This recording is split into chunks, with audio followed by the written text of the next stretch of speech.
Most of our dear children who were brutally killed in the building collapse at St.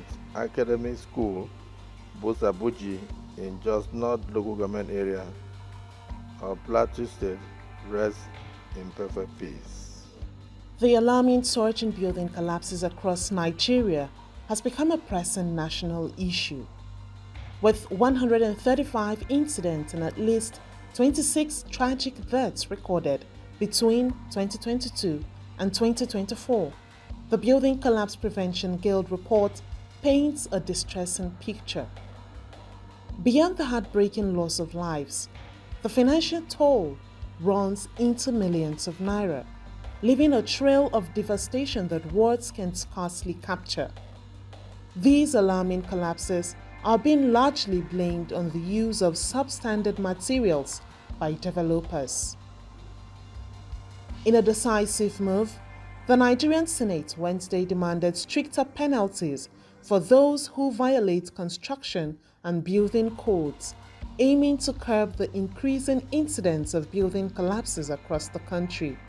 This resolution emerged during a heated debate in Abuja, where senators addressed the urgent matter of the tragic collapse of St. Academy in Jos, Plateau State. Senator Dicket Plang, who introduced the motion, poignantly highlighted the devastating impact this incident had on countless parents, families, and the state government.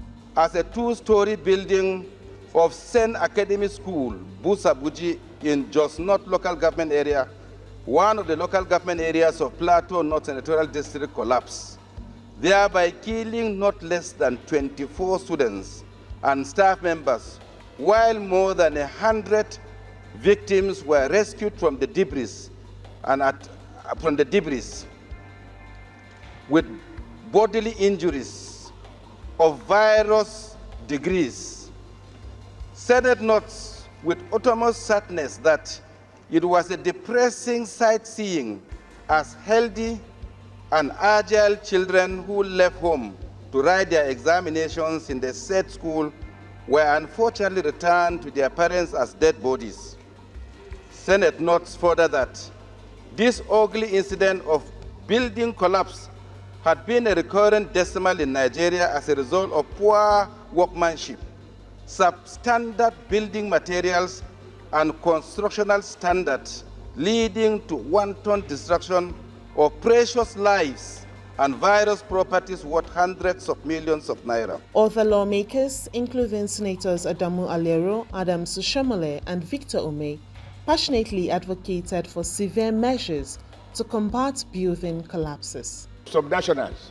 But what we can do as a national parliament that regulate the various institutions is to see what we can do to tinker with the law such that if you design a building and you are obliged to supervise the construction, should the building collapse within a certain number of years, you are liable not only to withdraw your license, you are liable to prosecution. Before we talk about the integrity tests on the materials that will be used for the construction of these buildings, very sadly, these things are never followed again. Yesterday, I saw on television the rubbles of this particular building in Jos that collapsed and killed these children.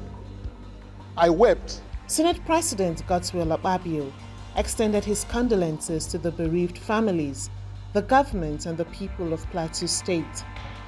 The Senate observed a minute's silence for the victims and urged the National Emergency Management Agency, NEMA, to provide immediate relief and medical care to the affected individuals. And then further condole with the government and good people of Plateau State and all Nigerians, because like Senator Omen said, the death of these children, if taken one by one, the identities of the children would definitely include an Igbo man, because it's very sure that the Igbos have spare parts industries in Plateau State, and the children who their children want to go to school. So I want us to condole with all Nigerians, sympathize with the President Bola Ahmed Tinubu, and all Nigerians over the tragic incidents in Jos, not limited to Plateau State alone, but to the whole nation, and pray that God will accept the souls of these children and then condole the families. And at the same time, we must also, as the Senate, take measures to ensure that we enforce these resolutions to avoid further loss of lives through building collapse in Nigeria.